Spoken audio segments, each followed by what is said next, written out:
Welcome to another edition of Northern Heat. My name is Bob Lennon, President of ThermalWood Canada, host for the show. And today we have two special guests that are very, very connected with the Sistema program that we've been talking for a little bit. Sierra Da Silva. Sierra, welcome to the show. Hi there.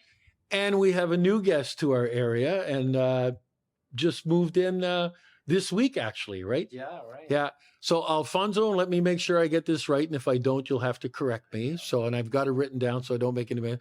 Soria Alvila? Soria Avila. Well, we were close. Sorry. Apologize for that. No, don't worry. So, Alfonso, you've just recently moved in. You're going to become the program director for the Sistema program that's going on here in the Chaleur region. So why don't you tell us a little bit about yourself, where you're from, and a little bit of your background? Yeah, of course. I'm from Mexico, from a city in the center of Mexico that's called Aguascalientes. And I started to play the violin there in a program very similar to Sistema, which is a young orchestra. And I began there. And like when I was 16 years old, I moved to Mexico City and started to study music. So I made my career there. I studied at the university there.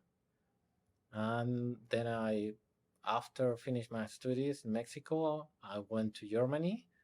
I spent one semester there learning baroque violin. Yeah.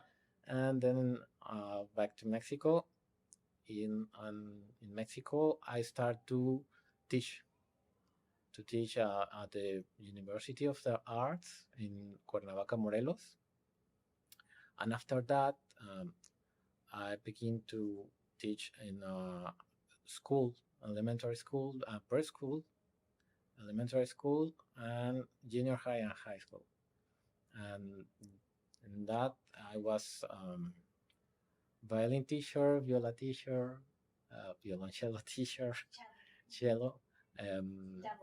Double bass, conduct the orchestra, and arrangement. So that was my job before So you came here. So you've done a full spectrum from university down to the elementary schools and in the different schools. So we're pretty fortunate to have you with us then to have that. So how did you get connected with New Brunswick Sistema? Okay, in Mexico, and when I was a student, there was another student from my teacher. His name is Swan Serna, who is center director of Okay. Yeah, and he wrote my violin teacher say, "Oh, we need people to come here and help us with the program." And my teacher told me. So it's always good to have connections. It's all about networking, right? Yeah. So you're here now. You're going to take care of the program. Sierra, you came in at the beginning of the year to step in because we didn't have anybody to start the program, and it was decided that it was important that we would start early this fall.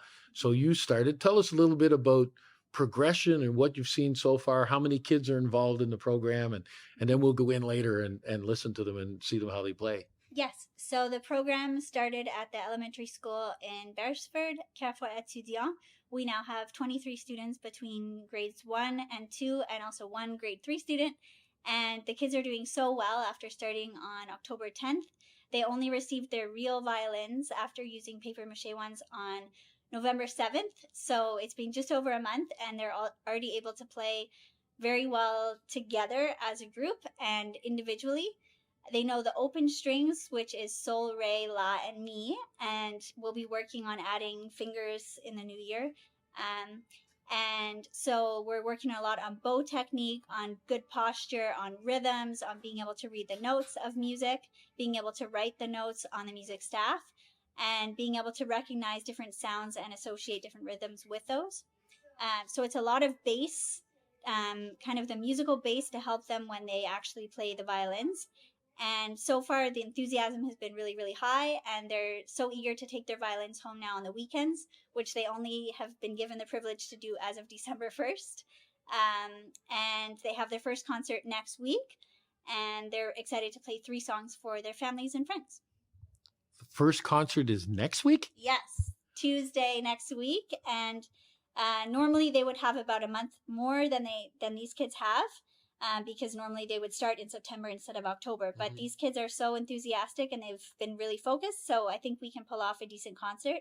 And also just share with the families some photos of what the kids have been doing over these months, and give them a sense of the fact that this is a safe space for them to come every day after school. It's more than just a music program, and it's like a little mini family that we have going in our classroom. And it's just really helping to create community connections between kids of different grade levels and different schools. Well, it's pretty amazing because when I walked in a while ago and listened to them from out in the hallway, and then listen, like they're playing notes, and like there's no false notes here. Everything is perfect. And these And are they're just following the sheet music, which is a whole language in and of itself. yeah. And I'm so proud of their progress because they're young. They're 5, and a few of them have now turned 8 years old if they're in grade 2 or 3. But they're Those are young. the oldest. They're the oldest. Yep. And in between fall colds and flus and a couple cases of pneumonia, I mean, they've persevered through a lot, and they're very excited to share with their families their progress.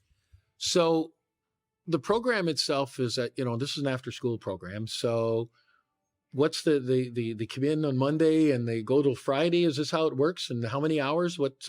Yes. So we have them officially for 3 hours of music making each day from Monday to Friday. The kids from this school actually come a bit before because they dismiss earlier than the other school in Robertville.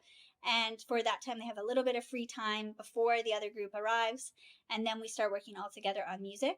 So 2:15 to 5:15, it's music time from Monday to Friday, which is a lot of hours. Over the course of the whole school year, it amounts to about 600 hours per school year. And this will continue each school year and grow as a program. And so it's just the start, but already we've got a very good foundation, and there's just a lot of enthusiasm, and we have a wait list for more kids who are waiting to get into the program for this year and or next year. So Well, that was always the question that I asked Ken McLeod, was the fact that, you're asking kids to be here 3 hours a day, 5 days a week. And these are kids who are 5 and 6 and 7 years old. You have a few elders at 8 and elders. But the fact that they're just little kids and can commit to that's the impressive part to it. And you got a waiting list of kids who want to come in. Well, we make the program fun and age appropriate, and we do things that challenge them in ways that are developmentally appropriate for their ages. But it is hard work, and it's a lot of focus after school, after completing an entire school day every day. We do give a break and we give a nutritious snack every day, but it's a commitment. And coming every day is not necessarily something that a lot of other after school programs require. So this program is unique in that it's Monday to Friday, and the expectation is that kids are there unless they're sick or there's some extenuating circumstance. And that's part of how the program works. Sistema is based on intensity as one of our values, along with excellence and inclusion. So the intensity is super important. It's like learning any skill, you need practice. So that's how we work. And the kids are getting used to that schedule and that rhythm, and their parents are as well. So. Well, that's totally impressive. So we're only talking, we've been in this program since October, and now we're December. So we're talking 3 months here. So really, yeah, mid-ish October till now. Yeah, exactly. So what's the plans going forward? Now you're taking over Sierra's role here. She might come back from Moncton once in a while. I'm sure she will. And we can't let her go to Moncton and forget all about her. We'll have to bring her back in. But what's your plans, Alfonso, going forward? And how does this grow going forward? Well, for me, it's a challenge, of course, but I want the program grow and more kids come and learn music, because not only the music, it's not only the violin, it's the social part of itself is important, It's like the work they are doing in playing in an orchestra, it helps at the community, because it's not only, I don't know, in math, you are alone with your problems, not? But here you are in an orchestra, you are part of a whole thing. And they learn that, and that's really important. I mean, it's not only the music, if all, It's everything all together. yeah. And I want this grow up and have many children as. So the plan is right now you're drawing from this school and the school in Robertville? Yes. And then in September, we'll be drawing as well from Petit Raché and 3 schools in Bathurst.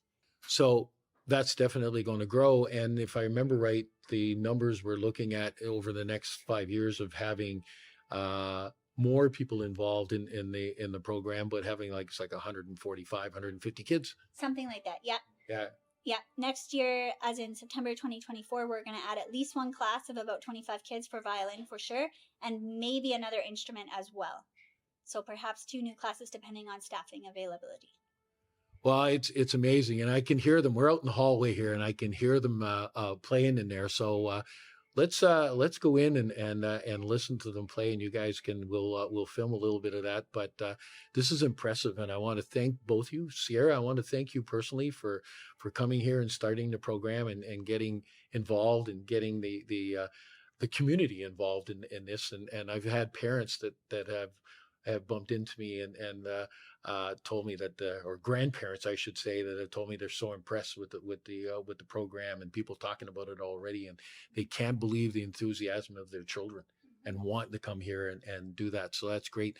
And Alfonso, thank you very much for moving to our region. I know we were talking about cold weather a while ago. You haven't.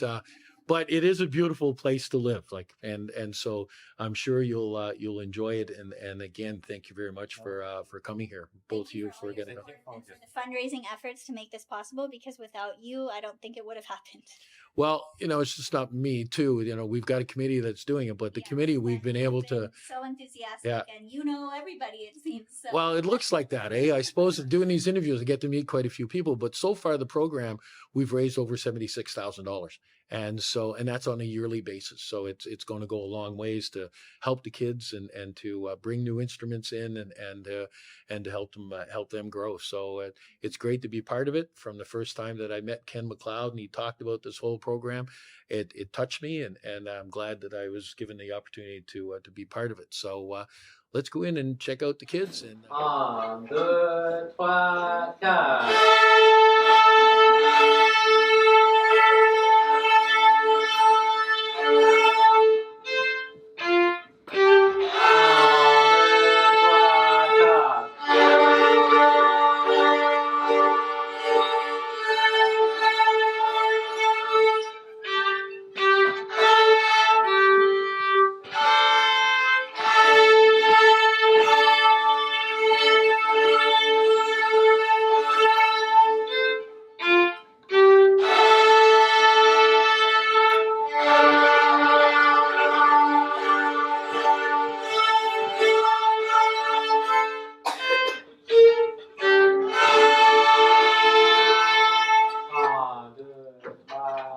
Position up.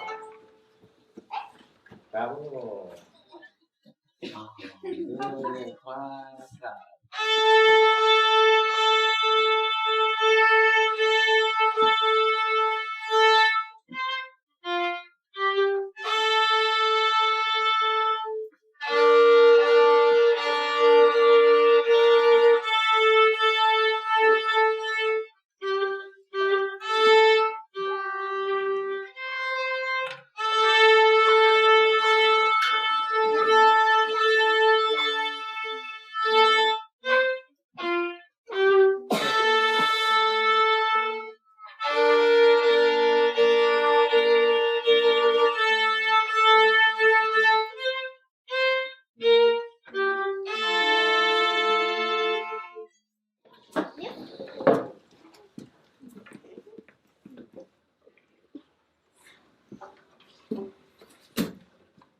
Un, deux, trois, again.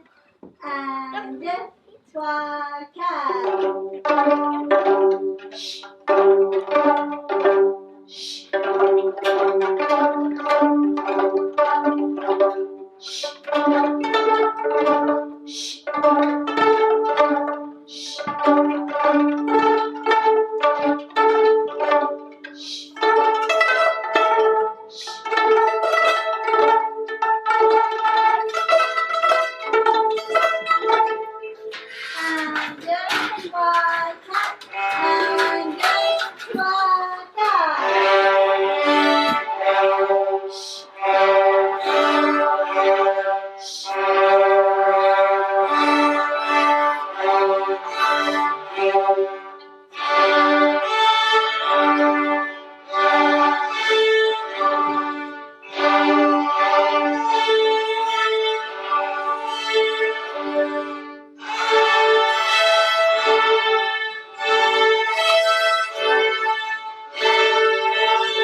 There we are. Another edition of Northern Heat for this week. The place to come to listen to the stories that haven't been discovered yet.